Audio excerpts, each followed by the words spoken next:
Yeah, it's your boy Fist in his house. Bring another great edition of Call of Duty Bare Bones Domination. M16 Silence on the map.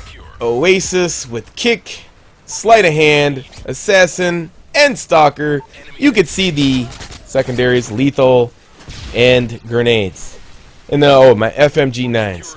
So, anyways, the reason that I was doing these, I had a bunch of videos. I had different videos, different maps, but I wanted to show. I know I show the Oasis a lot, but I wanted to show the M16 with the silence.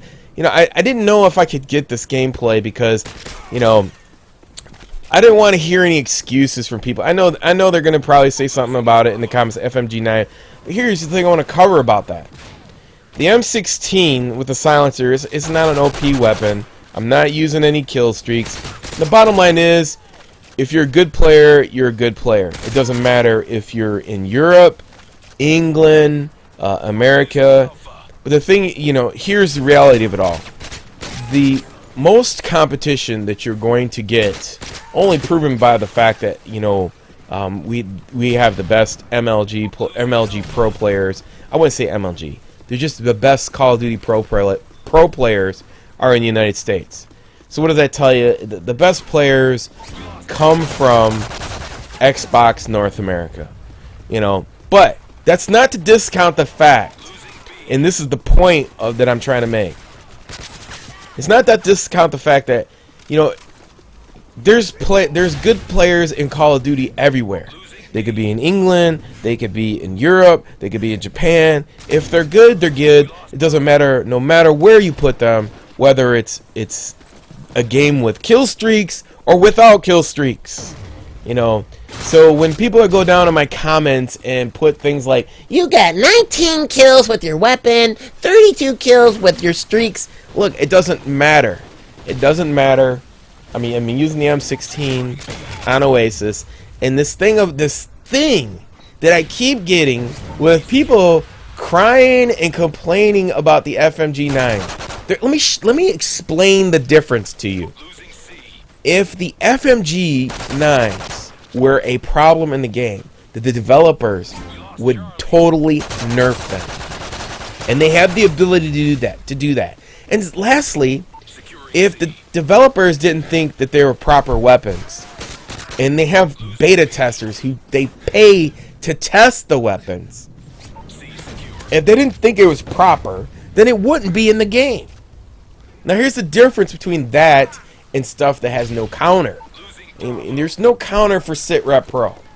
You know, there's no counter for the fact that Activision sells out, and specifically to Turtle Beach Company, who the sound engineers for Call of Duty actually tweak the software specifically for the new Turtle Beaches.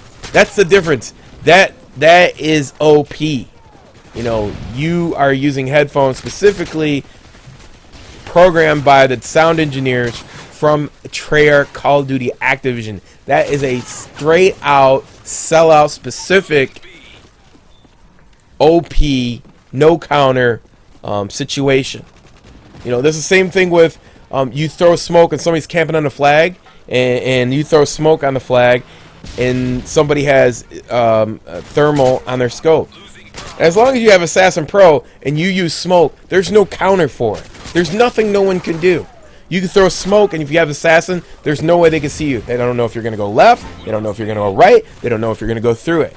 These are the things that I point out on my channel that no other commentator will point out. But yet, there's this bandwagon of hate that continuously comes from I don't know where. Like, they have a problem with the truth. Like, they have a problem that, you know, okay, they must own stock in Activision, so they have a problem with me. I'm talking about a company that they patronize like I do. I pay them money. Like, let me ask you a question. If you're not happy with a Big Mac and you go to McDonald's, you gotta just eat it and not take it back up there and say, like, I'm not happy with my food. You're not gonna, like, say something about it? That's the point I don't understand. Like, these people, like, jump on these companies nuts. You don't own none of them. You're not working there. You don't have any family, no blood that works there, but you'll defend them till, like, you know, whatever. I don't get it. So let me go back to some of the points I want to point out. You know, when you have specific gameplays like bare bones, and you know, I don't need kill streaks. It doesn't matter. If you're a good player, you're not gonna need kill streaks. You're not gonna need kill streaks, and but the thing is, I love gameplays. You'll notice here that my focus isn't really about getting kills. It's just the fact that, okay, I'm a good player and I'm gonna kill people because I'm efficient with the game. You know, that's what I'm gonna do. And I wanted to let you guys know, this is something I want to ask you, because it happened to me in the game. This is what happened. Somebody was in a game yesterday, and we were in a game, and they're like, you know, I can never get a good score. I can never go positive. I'm always going 9 and 22, 9 and 18. Well, how do you guys do it? There's nothing on YouTube that goes show me. And they gave me an idea. It's not about people showing you gameplay to get better. There is a super basic idea of how to play Call of Duty. I'm not going to sit here and make it sound like it's some big mystery, but there's a lot of things by the margins that'll help you become a better player. And I'm going to start a series, and I don't know if you guys want to see it, because there's none that's out there. There's none that starts you from baby step number 1. You know, the chair that you sit in, the TV you use, the type of megahertz response time you get, the megahertz in the TV itself, whether you should use a wired cord, headset, which headset should you choose. I mean, we're talking, you have to get your setup correct before you even get started. The mindset of playing the game in the first place. So these are the things that will carry over into other first-person shooters, you know, help build your confidence. And I don't know, like, if you guys want to see that series, I'm going to start that series. And I do want to mention the fact that, you know, I will be going back on Machinima. I'll be posting videos. I got a series that I'm working on right now that'll be going back on Machinima. So I'll be going back to doing that again. And just let me know if you want to see that series on my channel.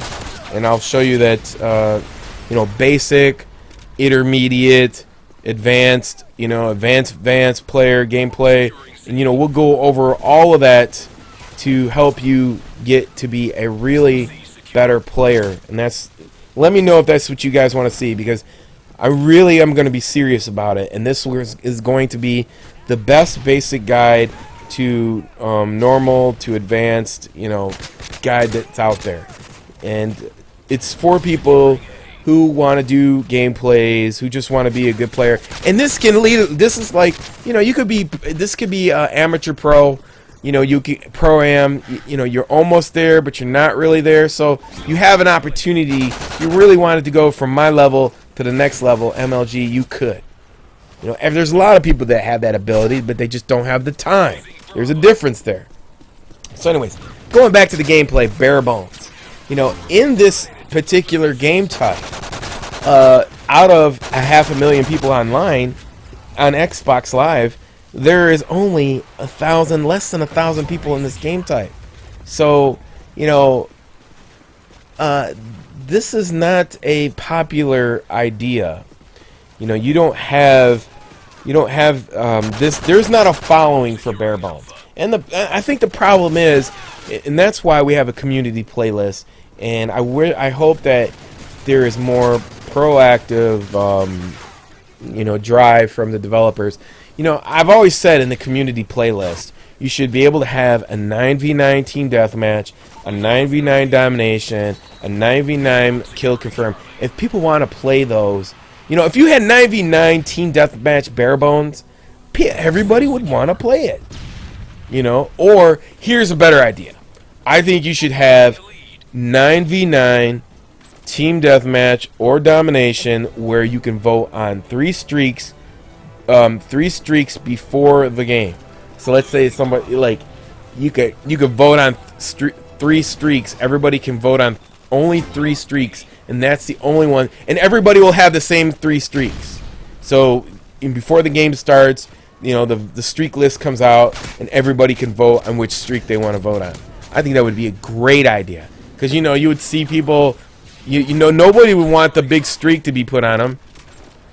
So they'd wanna do it that way. So you have to change up some of the things in the game. Like I said, I noticed people play a lot different in Bare Bones, where they have a lot of, the game modes are different, where they use tactical insertion. So you have to think about this. I think that Activision, the developers that make the games like Treyarch and Infinity Ward, have to be more game mode conscious. There's certain things in certain game modes that you don't need them. There's no point for tactical insertion for team deathmatch. There's just not. That shouldn't be in there. Like, there's certain stuff that shouldn't be in certain games. Like Assassin Pro, like, if you took out Assassin Pro and sensors out of a regular domination game, then there would be a point to use the thermal, but there isn't. So anyways, I hope you enjoyed this gameplay. Like I said, it doesn't matter, you don't need streaks. If you're a good player, you're a good player. That's the bottom line. Until next time, it's your boy Fist. Peace. I'm out.